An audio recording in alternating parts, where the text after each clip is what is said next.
చరిత్ర కలిగినటువంటి KCR municipal high స్కూల్లో ఉన్నాం. 1856లో స్టార్ట్ అయిన స్కూల్ అంటే సుమారు ఈ వచ్చే సంవత్సరంలో 170 సంవత్సరాల వరకు పూర్తి చేసుకుంటున్నాం. అంత పురాతనమైనటువంటి స్కూలు ఈ జిల్లాలో ఎక్కడ కూడా లేదు.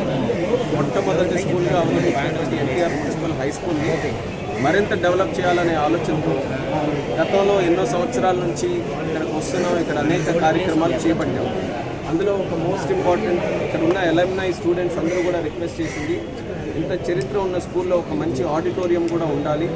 అది ఉన్న స్టూడెంట్స్కి లేకపోతే అదర్ ఎడ్యుకేషనల్ యాక్టివిటీస్కి సెమినార్స్కి అన్నింటినీ కూడా ఉపయోగపడే విధంగా మంచి హాల్ ఒకటి నిర్మించాలనంటే గతంలో ఎంపీ నిధుల నుంచి 50 లక్షలు ఖర్చు పెట్టి సగం వరకు వచ్చింది. దాన్ని కంప్లీట్ చేయడానికి మున్సిపల్ ఫండ్స్ నుంచి కూడా టైఅప్ చేసి వీలైనంత త్వరగా తిలక్ హాల్ని అత్యంత సుందరంగా తయారు చేయడానికి చర్యలు కూడా చేపడుతున్నాం. ఆ కార్యక్రమం దానితో పాటు అలాగే ఈ స్కూల్ని ఈరోజు వచ్చిన తర్వాత వాతావరణం చూస్తే ఇంకా ఎంతో పొటెన్షియల్ ఉంది స్కూల్లో. ఆ పొటెన్షియల్కి అనుగుణంగా పిల్లలకి కూడా మంచి ఎడ్యుకేషనల్ ఇన్ఫ్రాస్ట్రక్చర్ ఫెసిలిటీస్ అన్నీ కూడా ఇక్కడ ప్రొవైడ్ చేయాలని స్టూడెంట్స్తో కూడా ఇంటరాక్ట్ అయ్యారు. చాలా బాగా చదువుతున్నారు, మంచి తెలివిగా ఉన్నారు, వాళ్ళు కూడా అప్రిషియేట్ చేస్తున్నారు. ఈరోజు మన విద్యాశాఖ మంత్రివర్యులు లోకేష్ అన్న గారు చేస్తున్నటువంటి రిఫార్మ్స్ ఏవైతే విద్యాపరంగా ఉన్నాయో కొత్త కరికులం తీసుకొని రావడం, అలాగే మరి యూనిఫామ్స్ కానీ వాళ్ళకి బ్యాగ్స్ కానీ నోట్బుక్స్ కానీ లేకపోతే మిడ్ డే మీల్స్ కానీ ఇలా ప్రతి దాంట్లో కూడా ఒక మార్పు తీసుకొని వచ్చి ఎడ్యుకేషన్కి టాప్ ప్రయారిటీ మన ఆంధ్రప్రదేశ్ రాష్ట్రంలో ఇవ్వగలుగుతున్నాం. మరి దాంతో పాటు ఈ యొక్క స్కూల్ మీద ఇంకా ఫోకస్ పెట్టి ఏం చేయాలని పిల్లలు కూడా కొన్ని సజెషన్స్ అడిగితే వాళ్ళు కూడా కొంత ఇన్ఫ్రాస్ట్రక్చర్ కానీ స్కూల్ ప్లే గ్రౌండ్ కానీ వీటన్నిటి గురించి కొన్ని సజెషన్స్ ఇచ్చారు. ఇవన్నీ కూడా చేసాం. అయితే పిల్లలకి కూడా ఒక భరోసా ఇవ్వాలని వాళ్ళకు కూడా నేను హామీ ఇచ్చాను. ఈ యొక్క స్కూల్ని నేను దత్తత తీసుకొని ఇది భవిష్యత్తులో ఇంకా బ్రహ్మాండంగా తయారు చేయడానికి నా వంతుగా పూర్తి సహాయ సహకారాలు కూడా అందిస్తానని తెలియజేశాను. నాతో పాటు కలెక్టర్ గారు కూడా వచ్చారు. ఆయన కూడా కొన్ని యాక్టివిటీస్ చూసిన తర్వాత ఆయన కూడా కొంత బాధ్యత తీసుకొని అడిషనల్గా టాయిలెట్స్ ఒకటి గర్ల్స్ స్టూడెంట్స్ అందరూ కూడా చెప్పారు. మరి అలాగే ఒక సైన్స్ ల్యాబ్ కూడా రిక్వెస్ట్ చేశారు. కలెక్టర్ గారు ఇమీడియట్గా దాని మీద చర్యలు తీసుకొని అవన్నీ కూడా చేస్తున్నారు. దీని పక్కనే బ్రహ్మాండమైనటువంటి గ్రౌండ్ ఉంది. ఆ గ్రౌండ్ని స్టూడెంట్స్తో అటాచ్ చేసి వాళ్ళకి ఇబ్బంది లేకుండా ప్లే గ్రౌండ్ తయారు చేయడానికి ఆ చర్యలు కూడా మేము చేపడుతున్నాం. ఇది ఒక మంచి ఫీడర్ స్కూల్ లాగా. మా ఉద్దేశం కూడా ఏంటంటే ఎన్టీఆర్ మున్సిపల్ స్కూల్ని కానీ మనం చక్కగా తయారు చేసుకొని ఇక్కడ కానీ మనం అనుకున్నటువంటి చేంజ్ ఇక్కడ చూపించగలిగితే మిగిలిన స్కూల్స్కి ఒక ఇన్స్పిరేషన్ లాగా ఇది పనిచేస్తుంది. ఒక దగ్గర చేసిన తర్వాత మిగిలిన స్కూల్స్ని ఇక్కడ తీసుకొని రావడం కానీ వీళ్ళతో ఇంటరాక్ట్ చేయించడం కానీ ఇది ఒక మోడల్గా మనం కానీ ఈ యొక్క స్కూల్ని తయారు చేయగలిగితే ఆ ఇన్ఫ్లుయెన్స్ అనేది మిగతా స్కూల్స్ మీద ఉంటుందనే ఆలోచనతో ఎంతో చరిత్ర కలిగినటువంటి హై స్కూల్ని కూడా మేము సెలెక్ట్ చేసుకోవడం జరిగింది. మీరు కూడా శ్రీకాకుళంతో సంబంధం ఉన్నటువంటి ప్రతి ఒక్కరికి కూడా వాళ్ళ ఫ్యామిలీ మెంబర్ కానీ వాళ్ళ బంధువులు కానీ లేకపోతే వాళ్ళ మిత్రులు కానీ ఎవరో ఒకరు ఈ స్కూల్లో చదివిన వాళ్ళు ఉంటారు. అలాగే ఈ స్కూల్లో చదివిన వాళ్ళు గత 100 సంవత్సరాలుగా దేశ విదేశాల్లో కూడా మంచి పేరు ప్రఖ్యాతలు సంపాదించుకున్నారు.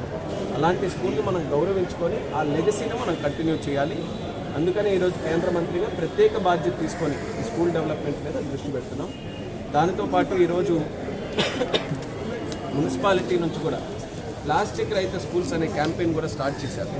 ఇది కూడా ఏదైతే చంద్రబాబు నాయుడు గారు స్వచ్ఛ భారత్ ప్రోగ్రామ్ ఇన్స్పిరేషన్గా స్వచ్ఛాంధ్ర కార్యక్రమం మనం చేస్తున్నామో అది ప్రతి ఒక్క వర్గానికి ప్రతి ఒక్క వ్యక్తికి అంత సమాజంలో అందరూ కూడా పాటించాల్సినటువంటి విషయం.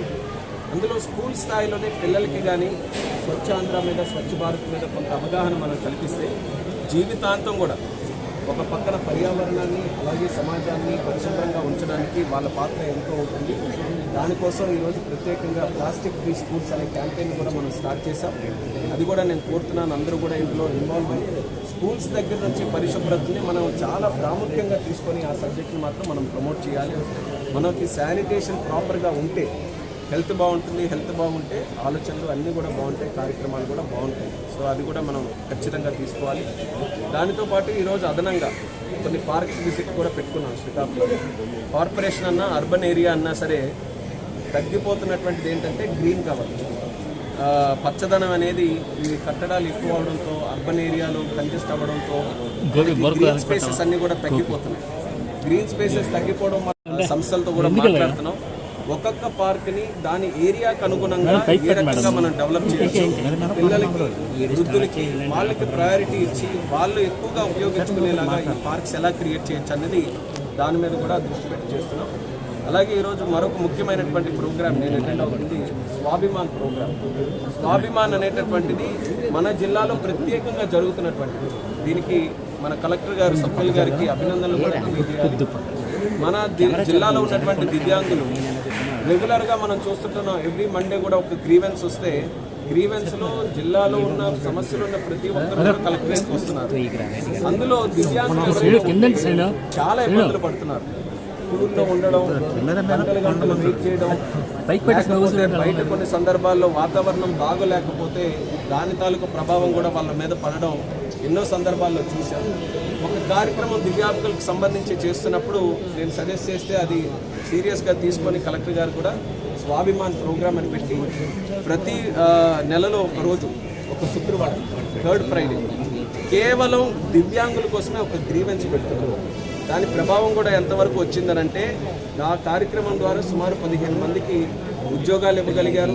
వాళ్ళకి వీల్ చైర్స్ కావాలన్నా, బ్యాటరీ వెహికల్స్ కావాలన్నా దాని మీద శ్రద్ధ పెట్టి చేయగలిగారు.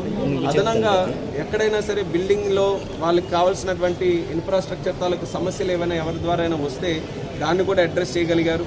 అంటే గతంలో అందరితో పాటు వాళ్ళు కూడా కలిస్తే వాళ్ళ సమస్యలు అంతగా చెప్పుకునే అవకాశం ఉండేది కాదు. కానీ ప్రత్యేకంగా దివ్యాంగుల కోసం ఒక గ్రీవెన్స్ పెట్టడం అనేది చాలా సక్సెస్ఫుల్గా మన దగ్గర జరుగుతుంది. దివ్యాంగులు కూడా అప్రిషియేట్ చేస్తున్నారు. వాళ్ళ కోసమే ఈరోజు గ్రీవెన్స్ కూడా పెట్టాం, అది కూడా మేము ఇంటికి రాబోతున్నాం. సో దాని ప్రభావం కూడా బాగుంది కాబట్టి మీ అందరితో పాటు షేర్ చేసుకుంటున్నాను. అనేక రకాలైన ఇన్నోవేటివ్ ప్రోగ్రామ్స్తో ఈ గవర్నమెంట్ ముందుకెళ్తుంది.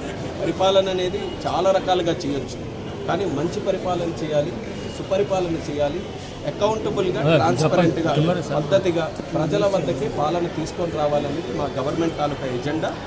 అధికారులు, నాయకులు, ప్రజలు అందరూ కూడా ఇందులో భాగస్వాములై చాలా చక్కగా ఈ యొక్క ఈకో సిస్టమ్ని ముందుకు నడిపిస్తున్నారు. దాని ప్రభావం అనేది మన జిల్లాలో కూడా చాలా చక్కగా చూడగలుగుతున్నాం. మరిన్ని ప్రోగ్రామ్స్ భవిష్యత్తులో ఇలాంటివి చేసుకుంటూ ముందుకెళ్తాం.